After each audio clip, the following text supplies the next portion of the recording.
338º dia. Ezequiel 47. Um riacho no templo.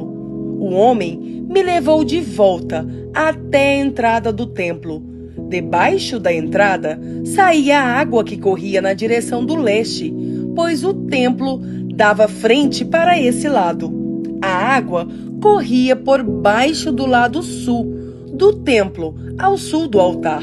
Então o homem me fez sair da área do templo pelo portão norte e me levou pelo lado de fora até o portão que dá para o leste.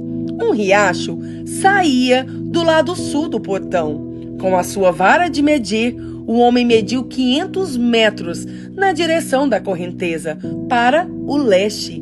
Ele me fez atravessar o riacho ali, e a água chegou aos meus tornozelos.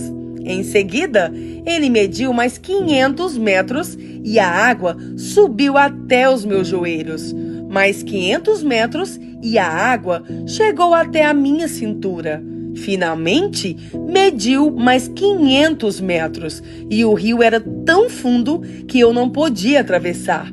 Era fundo demais para eu atravessar, a não ser a nado. Aí ele me disse: homem mortal, preste muita atenção em tudo isso.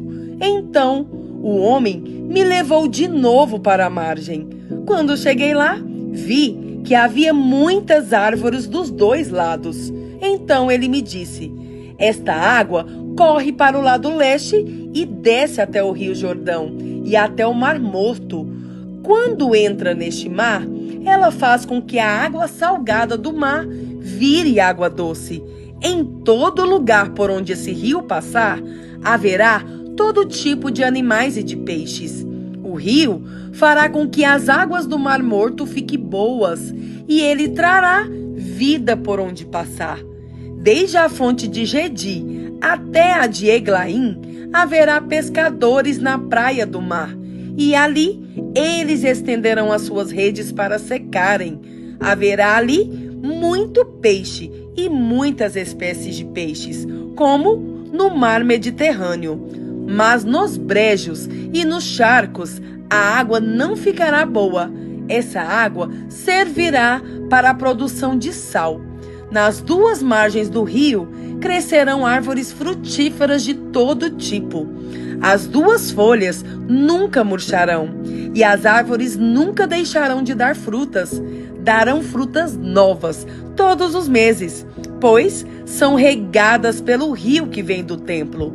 As frutas servirão de alimento e as folhas de remédio. As fronteiras do país.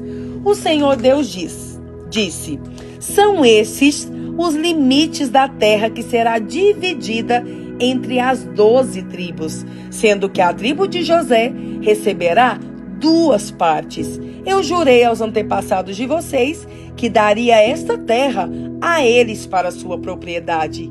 Agora, dividam entre vocês a terra em partes iguais. Ao norte, a fronteira vai para o leste, do mar Mediterrâneo até a cidade de Etlon, até a subida de Amate, até a cidade de Zedade, Berota e Sibraim, que ficam entre o território do reino de Damasco e do reino de Amate, e a cidade de Aticom, que está na fronteira do reino de Aorã. Ao norte, a fronteira vai para o leste, do mar Mediterrâneo até a cidade de Enom, ficando ao norte as regiões das fronteiras de Damasco e Amate. A leste, a fronteira vai para o sul, de um lado entre o território de Damasco e o de Aorã, sendo o Rio Jordão forma a divisa entre a terra de Israel, a oeste, e Gileade, a leste, até a cidade de Tamar, no Mar Morto. Ao sul, a fronteira vai na direção do sudoeste, de Tamar até o oásis de Cades-Meribá, e daí na direção noroeste ao longo da divisa do Egito até o Mar Mediterrâneo. A oeste, a divisa é formada pelo Mediterrâneo e vai para o norte até um lugar a oeste da subida de Amate. Dividam essa terra entre as suas tribos. Ela será de vocês, como propriedade permanente. Quando vocês dividirem a terra, os estrangeiros que estiverem vivendo no meio de vocês e que estiverem tido filhos nascidos aqui, receberão também a parte deles. Eles serão tratados como cidadãos israelitas e tirarão sorte para receber a sua parte junto com as tribos de Israel. Cada estrangeiro que estiver morando em Israel receberá a sua parte junto com o povo da tribo no meio da qual estiver vivendo. Eu, o Senhor Deus, falei. Ezequiel 48. A divisão do país entre as tribos. Ao norte, a fronteira vai para o leste, do mar Mediterrâneo até a cidade de Etlon, até a subida de Amate, até a cidade de Enom e até a divisa entre os reinos de Damasco e Amate.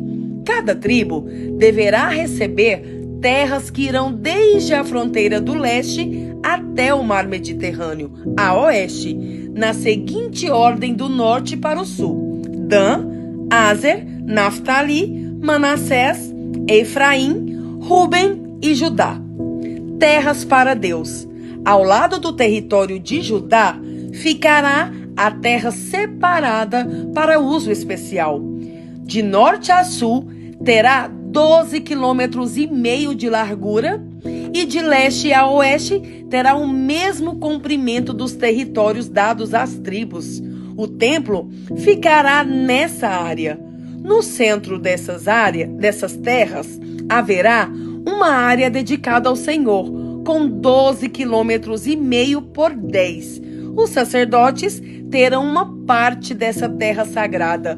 Nos lados norte e sul, deverá medir 12,5 km e nos lados leste e oeste deverá medir 5.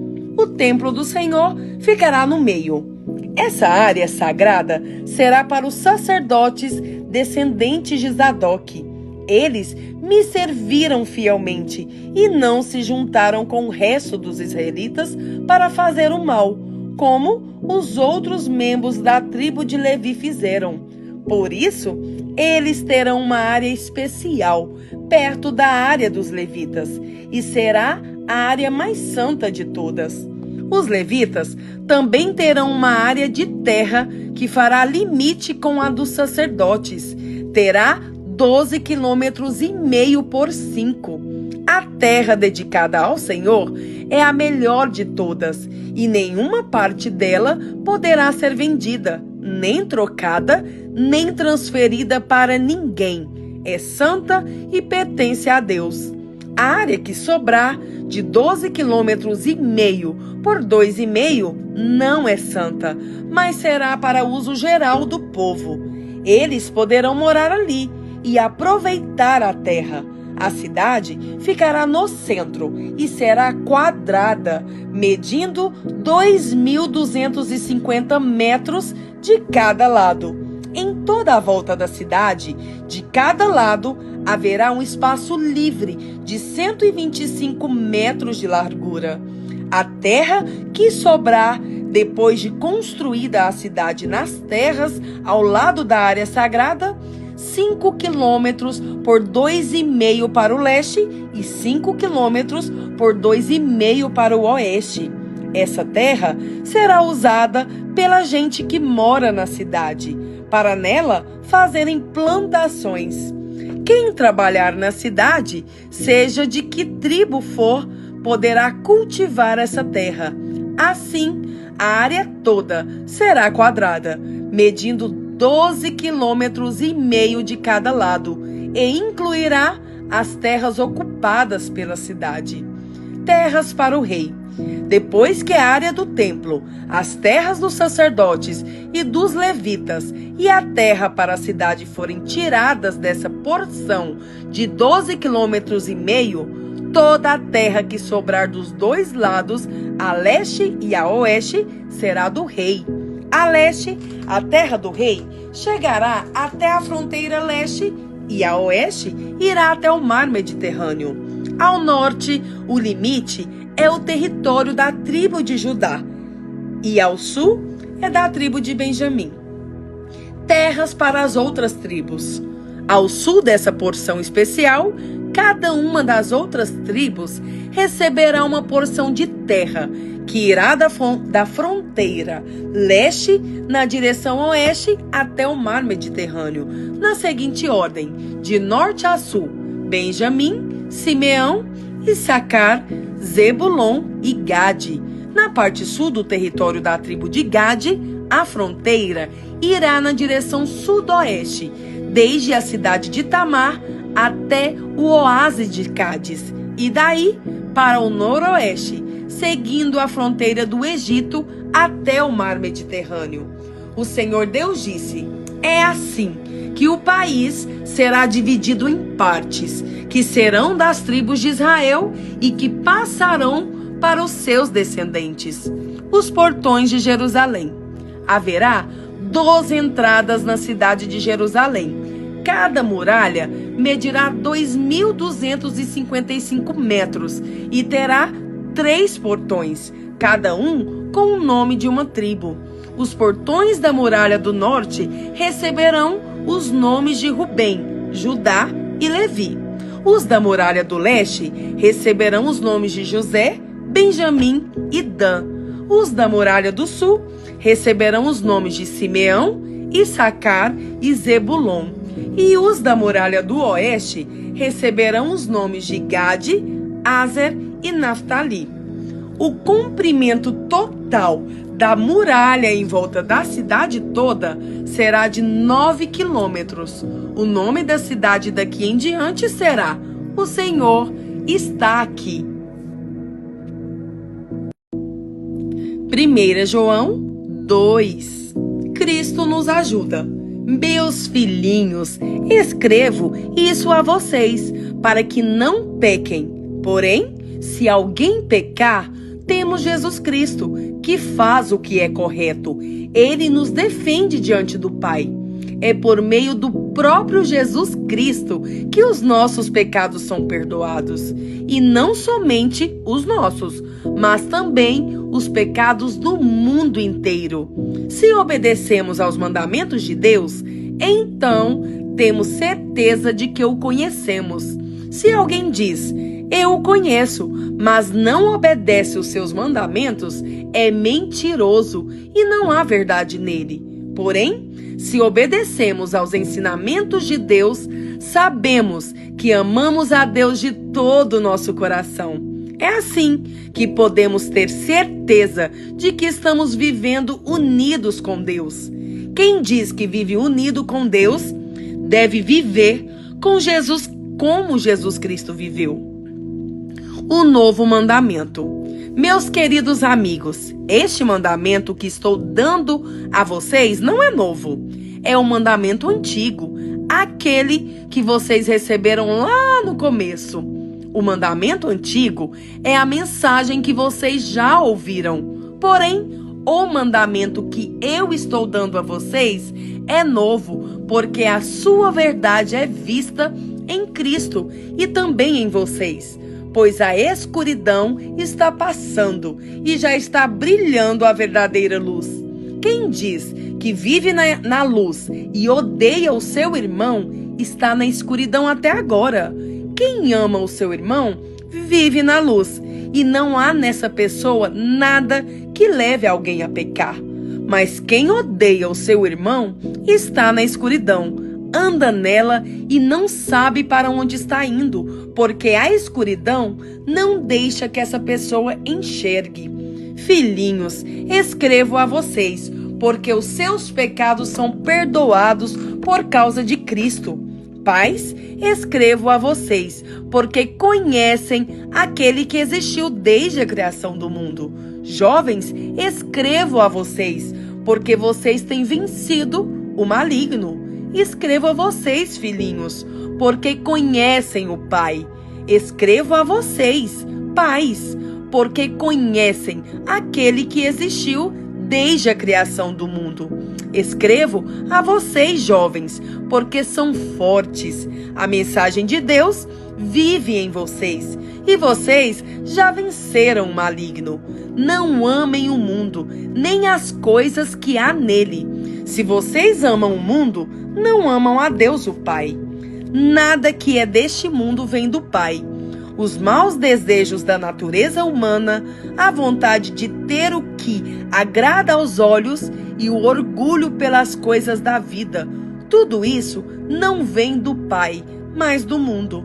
E o mundo passa, com tudo aquilo que as pessoas cobiçam. Porém, aquele que faz a vontade de Deus vive para sempre. O inimigo de Cristo.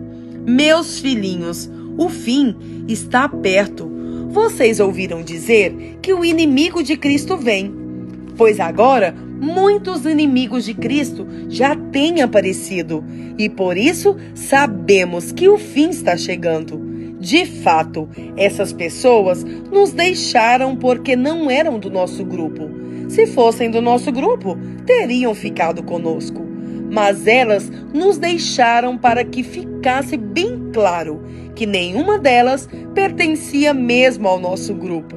Porém, sobre vocês, Cristo tem derramado o Espírito Santo. E por isso, todos vocês conhecem a verdade. Portanto, eu escrevo a vocês, mas não é porque não conhecem a verdade. Pelo contrário, é porque a conhecem e sabem que nunca nenhuma mentira vem da verdade.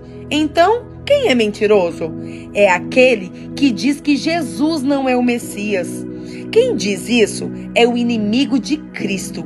Ele rejeita tanto o Pai como o Filho. Pois quem rejeita o Filho, rejeita também o Pai. E quem aceita o Filho, também aceita o Pai. Por isso, guardem no coração a mensagem que ouviram desde o começo. Se aquilo que ouviram desde o começo ficar no coração de vocês, então viverão sempre unidos com o Filho e com o Pai. E o que o próprio Cristo prometeu dar a todos nós foi isto: a vida eterna. Eu estou escrevendo isso a vocês a respeito dos que estão tentando enganá-los. Mas sobre vocês, Cristo tem derramado seu Espírito. Enquanto o seu Espírito estiver em vocês, não é preciso que ninguém os ensine, pois o Espírito ensina a respeito de tudo, e os seus ensinamentos não são falsos, mas verdadeiros. Portanto, obedeçam aos ensinamentos do Espírito e continuem unidos com Cristo. Filhos de Deus. Sim, meus filhinhos, continuem unidos com Cristo, para que possamos estar cheios de coragem no dia que Ele vier. Assim, não precisaremos ficar com vergonha e nos esconder dele naquele dia. Já que vocês sabem que Cristo sempre fez o que é correto, devem saber também que quem faz o que é correto é filho de Deus.